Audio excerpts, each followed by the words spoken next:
Josef Mengele es un nombre que durante décadas ha provocado miedo y repulsión incluso entre los investigadores de los crímenes nazis. Fue llamado el Doctor de la Muerte no por leyendas ni exageraciones, sino por las decisiones reales que tomaba cada día mientras permanecía de pie en el andén del campo de concentración de Auschwitz. No era un guardia ni un soldado, era un médico. Una persona con formación médica destinada a salvar vidas, que en su lugar decidía quién moriría de inmediato y quién se convertiría en parte de experimentos. Un solo movimiento de su mano bastaba para determinar el destino de una familia entera. A Mengele no le interesaban los interrogatorios ni los castigos, sino el cuerpo humano, especialmente los cuerpos de niños, gemelos y personas con diferencias físicas. A esto lo llamaba ciencia, aunque las consecuencias fueran mutilaciones, sufrimiento y muerte.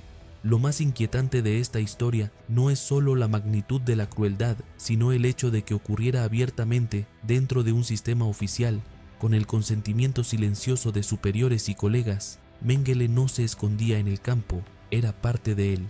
Esta es una historia sobre un médico que se convirtió en símbolo del mal y sobre un sistema que lo hizo posible. Bienvenidos al canal Thomas George. Hoy será perturbador, desagradable y impactante. Disfruten el video. Antes de la guerra, Josef Mengele no era ni un marginado ni un radical al borde de la sociedad. Nació en 1911 en una familia acomodada de Baviera. Su padre era dueño de una exitosa empresa de maquinaria agrícola. La familia tenía dinero, conexiones y estatus social. Mengele creció en un entorno donde la educación y la carrera profesional eran la norma, no la excepción. Fue un estudiante talentoso y definió su camino desde temprano. Estudió medicina y antropología en las universidades de Múnich, Viena y Frankfurt. En 1935 defendió su doctorado en antropología y más tarde obtuvo también el título de doctor en medicina. No se trataba de títulos formales, realmente trabajaba en el ámbito académico, publicaba y contaba con buenas recomendaciones. Una influencia clave fue su mentor académico Ottmar von Verschuer, uno de los principales especialistas alemanes en genética e higiene racial. Fue en este contexto académico donde Mengele absorbió ideas de herencia, selección racial y valor biológico del ser humano. Estas ideas no se consideraban marginales, eran apoyadas activamente por sectores de la élite científica y política alemana de los años 30. En 1937, Mengele se afilió al partido nazi y posteriormente a las SS. No fue un paso forzado. Para un joven médico significaba oportunidades de carrera, acceso a recursos y la posibilidad de realizar investigaciones sin restricciones éticas. No era un fanático callejero, era parte de un sistema que fusionó ciencia, poder y teoría racial. Antes del inicio de la guerra, Mengele parecía un representante típico de la intelectualidad alemana de su tiempo, disciplinado, ambicioso y convencido de su propia misión. No había nada en su educación o carrera que condujera automáticamente al asesinato masivo. Precisamente por eso, su trayectoria posterior es tan importante. Demuestra cómo una persona con títulos, intelecto y perspectivas puede convertirse en un instrumento del mal sistémico sin salir de los límites de lo normal. Durante la guerra, Josef Mengele llegó a un lugar donde su conocimiento y ambiciones recibieron una libertad casi ilimitada. En 1943 arribó a Auschwitz-Birkenau como médico del campo de las SS. Formalmente, sus funciones no diferían de las de otros médicos. Exámenes médicos, control sanitario, participación en selecciones. Pero muy pronto quedó claro que Mengele utilizaba esta posición de una manera completamente distinta. En el andén de Auschwitz realizaba selecciones personalmente. Testigos recordaron en repetidas ocasiones que aparecía bien vestido, impecablemente arreglado, a veces incluso sonriendo. No tenía prisa. Observaba atentamente a las personas, se detenía, hacía preguntas y podía apartar a alguien. No para salvarlo, sino para determinar su valor. Con un solo movimiento de la mano, decidía quién sería enviado a trabajos forzados y quién iría directamente a las cámaras de gas. Según los historiadores, decenas de miles de personas pasaron por sus selecciones. Mengele mostró un interés especial por los gemelos. Cuando aparecían niños gemelos en el andén, eran separados de sus familias. En la mayoría de los casos, los padres eran asesinados de inmediato.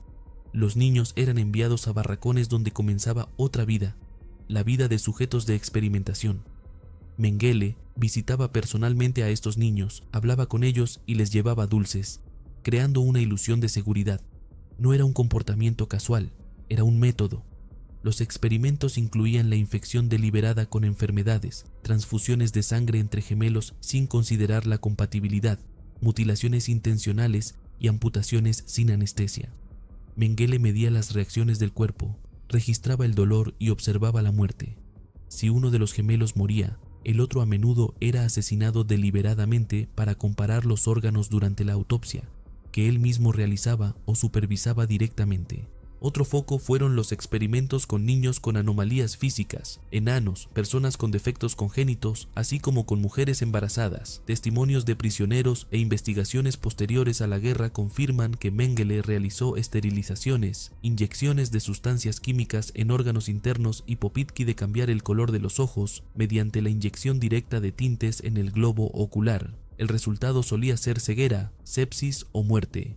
Lo más importante es que estas acciones no fueron consecuencia de órdenes superiores. Otros médicos de las SS reconocieron que Mengele iba mucho más allá de las instrucciones oficiales. Él mismo formulaba hipótesis, seleccionaba el material y decidía cuándo un experimento había terminado. Según colegas, obtenía satisfacción no solo del resultado, sino del propio proceso de control sobre la vida humana. Incluso los guardias le temían. Los prisioneros lo llamaban el ángel de la muerte. No como exageración, sino por su previsibilidad. Si Mengele se fijaba en alguien, casi siempre terminaba en muerte. No actuaba por impulsos emocionales. Su crueldad era metódica, fría y repetitiva, exactamente lo que distingue el sadismo de la violencia caótica. Desde un punto de vista científico, estos experimentos no tenían ningún valor. No cumplían estándares de investigación, carecían de grupos de control y se basaban en teorías raciales sesgadas. Pero eso no le importaba a Mengele. Auschwitz era para él un laboratorio ideal, un lugar sin ética, castigo ni límites. Fue allí donde un médico con títulos y recomendaciones dejó de ser simplemente parte del sistema y se convirtió en su arquitecto activo. No un ejecutor, sino un iniciador. No un fanático en las trincheras, sino una persona que utilizaba conscientemente la ciencia como cobertura para el sadismo. La reacción del liderazgo nazi ante las acciones de Josef Mengele fue reveladora y perturbadora. No fue detenido, castigado ni removido. Al contrario, dentro del sistema de las SS se le consideraba eficaz, útil y prometedor. Mengele no actuaba de forma aislada, sino en plena coherencia con la lógica de la política racial nazi. Oficialmente, sus investigaciones encajaban en el concepto de higiene racial y eugenesia, activamente apoyado por el liderazgo del Tercer Reich. Sus experimentos con gemelos, herencia y anomalías físicas eran vistos como una forma de obtener datos para el control futuro y la purificación de la población. Sus informes se enviaban a instituciones científicas de las SS y se utilizaban como parte de programas pseudocientíficos más amplios. Es importante comprender que incluso dentro del sistema médico nazi, Mengele era considerado un caso extremo. Existen testimonios documentados de médicos de las SS y personal del campo que quedaron impactados por los métodos que empleaba. No se trataba de compasión moderna hacia los prisioneros, sino del reconocimiento de que Mengele cruzaba incluso las normas deformadas existentes en los campos. Algunos colegas señalaban su completa falta de interés en la curación como tal. No intentaba preservar la vida de los pacientes, ni siquiera cuando hacerlo no habría contradicho la ideología. Solo le interesaba el proceso, el dolor, la reacción del cuerpo, el momento de la muerte. Para algunos médicos nazis que aún intentaban mantener la apariencia de medicina, esto parecía una ruptura total incluso de la lógica del campo. Sin embargo, este shock no se transformó en resistencia. El sistema no castigó a Mengele por su crueldad excesiva porque sus acciones proporcionaban lo más valorado: control, estadísticas y material para investigación. Quienes sentían repulsión eligieron el silencio, quienes tenían poder eligieron el beneficio.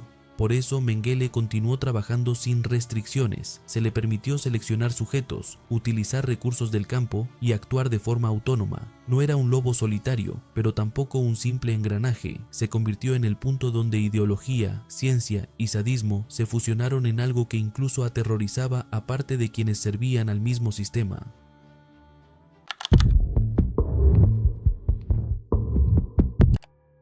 Tras la derrota de Alemania, Joseph Mengele no desapareció de inmediato ni se escondió en pánico. En los primeros meses posteriores a la guerra, se comportó como si aún esperara disolverse entre miles de otros oficiales de las SS. Fue detenido por fuerzas estadounidenses, pero liberado porque en ese momento su nombre no figuraba en las listas de los criminales de guerra más buscados. No tenía el tatuaje del grupo sanguíneo de las SS y sus documentos no despertaron sospechas. Cuando quedó claro que las investigaciones sobre los crímenes nazis se intensificaban, Mengele pasó a un ocultamiento sistemático. Vivió varios años en Alemania Occidental bajo un nombre falso, cambiando constantemente de ubicación, trabajando en granjas y contando con el apoyo de antiguos nazis. No fue una huida solitaria, fue una red. Personas le proporcionaron dinero, alojamiento, consejos y contactos. En 1949, Mengele abandonó Europa utilizando las llamadas Ratlines, rutas ilegales de escape para nazis hacia América del Sur. Obtuvo documentos a nombre de Helmut Gregor y llegó a Argentina sin dificultades. Allí vivió abiertamente. Trabajó, se relacionó con otros emigrantes alemanes y ni siquiera ocultó sus opiniones en círculos cerrados. Durante la década de 1950, Mengele cambió de país varias veces: Argentina, Paraguay y luego Brasil.